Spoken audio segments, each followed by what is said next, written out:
Welcome back into the Enrichment Sports Source. This segment brought to you by Madisonville Marine. Right now, as we gear up for boat show savings, they already are offering some at Mad Marine. Factory rebates of up to $1,500 back on select G3 models. Rebates of up to $3,000 back on select models of Skeeter boats. Madisonville Marine, whatever your desire, they can provide it in terms of boating, just in terms of boating. They do just a tremendous selection. Also, they're now East Tennessee's dealer for Stingray boats. So check them out online, madmarine.com. And speaking of anything you desire, Chuck Cavaleris joins us. Chuck, a regular media mogul in Knoxville. Thank you for being here.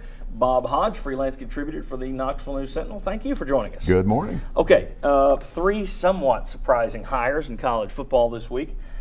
I want to know first, we'll ask what the best one is in a minute, but what's the worst one? And here's what we're choosing from.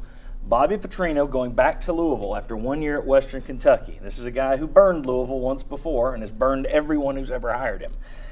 James Franklin goes to Penn State.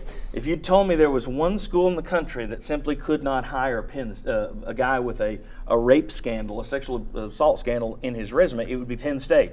So naturally they hire the one coach who has that right now kind of hanging out there. And then the last one, Lane Kiffin to Alabama as offensive coordinator.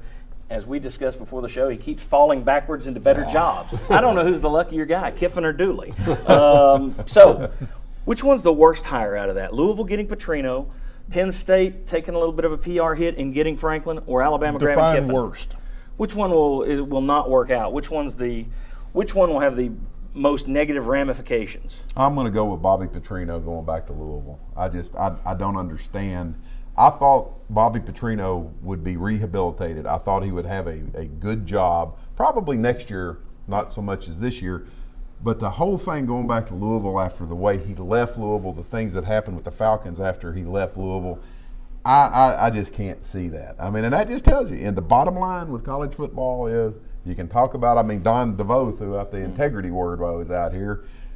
Win. Yeah. That's what it's all about, win. And he will Unfortunately, win. yeah. He will win, but he has the greatest potential to have a blow-up to me. Yeah. But he is going to win. And I wasn't surprised they hired him because I was clued in that if Tennessee had hired Charlie Strong, they were ready to hire him then. He and Jurich have patched things up. Yeah. So I wasn't surprised at all that he was hired at Louisville. I expected that to occur. Jurich better have some more Band-Aids on hand, because sooner or later he's going to take another knife in the back. Makes you wonder if Jurich had anything to do with getting him to Western Kentucky, saying, hey, help out my boy here. That's right. We'll bring him up the road after a year. Go serve your 11 months, 29 days in Bowling Green. Basically, Western Kentucky laundered him for Louisville. Worst hire. Which one has the biggest negative? Petrino to Louisville, Kiffin to Alabama, or Franklin to Penn State?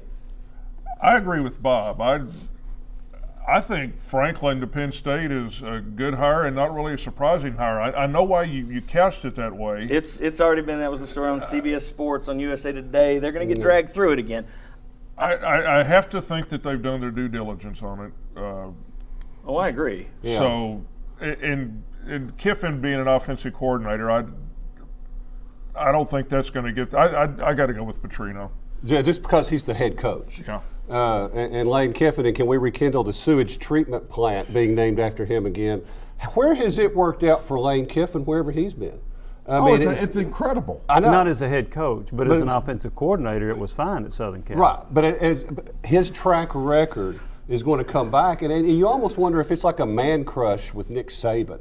What's going on there? I mean, it could work out, but in the end, it'll come back to bite him. No, I think it will work out. I think it'll come back to get Lane Kiffin a head coaching job in 2 or 3 years, because you've got all that talent.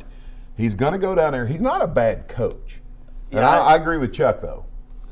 I still like the sewage plant. Yeah, the thing about Kiffin, people forget. You look at his last year.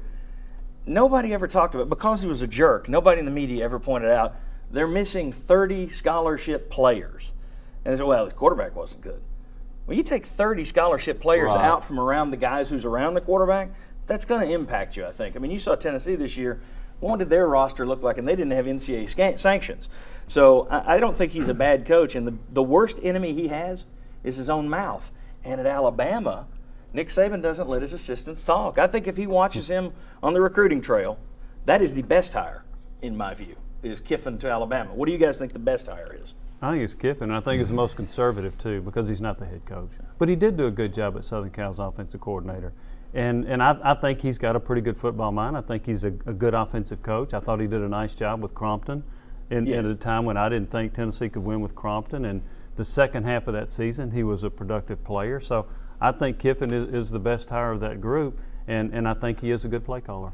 I'm going to go with Franklin to Penn State, although couch it with the same concerns that you have, that this does bring some negative publicity to them. But I think as far as a football hire, that's the best hire. Okay, guys?